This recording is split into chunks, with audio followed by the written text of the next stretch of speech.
जय श्री राम। मानस के इस 81वें चरण में सभी देवी देवताओं को नमन करते हुए मैं सुधीर आप सबों का स्वागत करता हूं और आप सबों को नमस्कार करता हूं। आइए चलते हैं 81वें चरण में।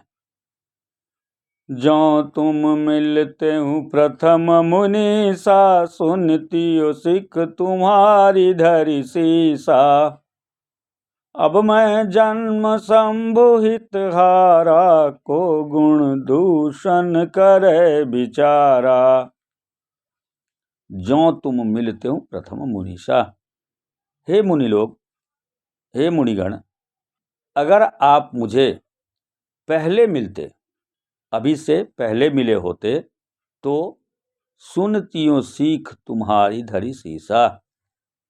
तुम्हारे चरणों में सिर रखकर, शीश कहते हैं सर को, अपने सर को तुम्हारे चरणों में रखकर मैं तुम्हारी सीख को, तुम्हारी शिक्षा को, आप जो वचन हमें सुना रहे हैं उनको सुनती।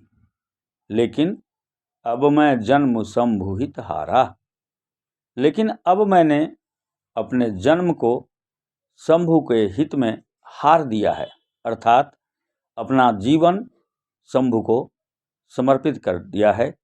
और ऐसी स्थिति में को गुण दूषण करे बिचारा। जब हमने अपना जीवन उनके श्री चरणों में समर्पित ही कर दिया है तो गुण दोष का विचार क्या? तो गुण दोष का विचार कौन करे? जब हम किसी के प्रति अपने आप को समर्पित कर देते हैं, चाहे किसी भी चीज़ के लिए, किसी अपने देश के प्रति, अपने माँ बाप के प्रति, अपने प्रेमी के प्रति, अपने प्रेमिका के प्रति, अपने बच्चों के प्रति, किसी के भी प्रति जब हम अपने आप को समर्पित कर देते हैं, अपना संपूर्ण जीवन उसे दे देते हैं, जन्म जन्मांतर उसे दे देते हैं, तो को गुण दूषण करे बिचारा। तो फिर हम गुण दोषों पर विचार नहीं करते। जो तुमरे हठ हृदय विशेषी, रही न जाई बिनु किए बरेसी। तो कौतुकिया अन आल सुनाही, बर कन्या अनेक जग माही। लेकिन जो तुमरे हठ हृदय विशेषी, लेकिन आपके हृदय में अगर बहुत हठ है, बहुत ही जिद है, आपने हृदय में अगर जिद कर ही लिया है तो क्या कीजिए? रही न जाई बिनु किए विशेषी। और विवाह की बातचीत किए बिना आपका हृदय नहीं रह सकता, आपको रहा नहीं जाता। तो कौतुकीय अन्न आलस सुनाही। तो आप क्या कीजिए? आलस मत कीजिए, क्योंकि जब कोई मन में कोई विचार जन्म लेता है और उस पर हम अमल करना चाहते हैं, उस पर हम कार्य करना चाहते हैं, तो क्या होता है? आलस से नहीं होता, मन करता है जल्दी जल्दी इस काम को करें, फटाफट करें। इसीलिए कहा गया है कि किसी भी काम को संकल्प के साथ करना चाहिए। अगर आप संकल्प के साथ काम करते हैं तो आपके मन से क्या होता है? आलस से निकल जाता है। तो हे मुनीश्वरों, आपके मन में अगर यह विचार है ही कि शादी विवाह के बारे में हम चर्चा करें, तो आप क्या कीजिए? वर कन्या अनेक जग माही। अनेक वर और कन्या संसार में हैं, उन कन्याओं वरों के पास जाकर अपने विचारों को व्यक्त कीजिए। जन्म कोटि लगी रगर हमारी, भरऊँ शंभु न तरऊँ कुंवारी। तजौ न नारद कर उपदेशु, आपु कहि सत बार महेशु। मेरा तो करोड़ों जन्मों तक जन्म कोटि लगी रगर हमारी। यह हठ है, रगड़ है, प्रण है। करोड़ों जन्मों के लिए यह प्रण है। क्या प्रण है? बरऊँ शंभु न तरहूँ कुंवारी।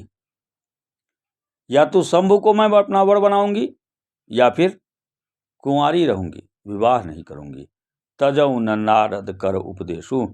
नारद के उपदेश को मैं कभी त्यागूंगी नहीं, तजूंगी नहीं। आप कहाई सत बार महेशु। तो भी स्वयं आप, मतलब आप स्वयं, आप यहाँ प्रयोग हुआ है किसके लिए? महेश के लिए, महादेव के लिए। अगर स्वयं महादेव भी 7 बार सैकड़ों बार हमें कहें, तब भी मैं नारद जी के वचन को नहीं छोड़ सकती। अर्थात शिव जी के प्रति जो हमारा स्नेह है वो जन्म जन्मों के लिए है, करोड़ों जन्मों के लिए है, जन्म जन्मांतर के लिए है। स्वयं महेश भी मुझे इससे डिगा नहीं सकते। मैं पापरऊ कहई जगदम्बा, तुम गृह गवनऊ भयऊ विलम्बा। देखी प्रेम बोले मुनि ज्ञानी, जय जय जगदम्बिके भवानी। मैं पापड़ऊ कहई जगदम्बा। हे मुनीश्वरों, मैं आप सबको नमन करती हूँ, प्रणाम करती हूँ, आपके पैरों पर पड़ती हूँ। तुम गृह गवनऊ भयऊ विलम्बा। आप सभी अपने अपने घर जाएं, काफ़ी विलम्ब हो चुका है, काफ़ी देर हो चुका है, आप अपने अपने घर जाएं। देखी प्रेम बोले मुनि ज्ञानी।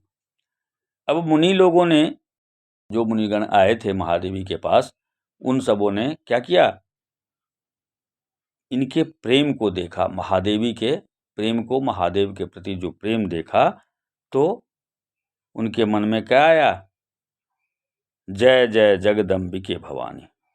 तो उनके मन में आया, उन्होंने कहा, हे जगदम्बिके, हे मातेश्वरी, हे महादेवी, आपकी जय हो।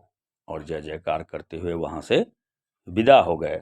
तुम माया भगवान शिव, सकल जगत पितु मात। नाई चरण सिर मुनि चले, पुनि पुनि हर्षत गात। सियावर राम जय जय राम। मंगल भवन अमंगल हारी, द्रवं सुदशरथ अजर बिहारी। तुम माया भगवान शिव। हे महादेवी, आप क्या हैं, शिव की माया हैं। शिव भगवान के आप क्या हैं, महादेव की माया हैं। सकल जगत पितुमात, आप दोनों संपूर्ण जगत के माता पिता हैं।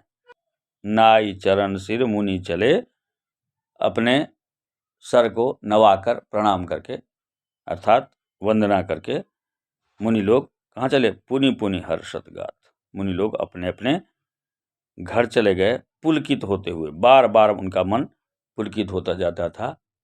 महादेवी और महादेव की स्थिति के बारे में सोच सोचकर मुनियों का मन अत्यंत पुलकित होता जाता था, अर्थात हर्षित होता जाता था।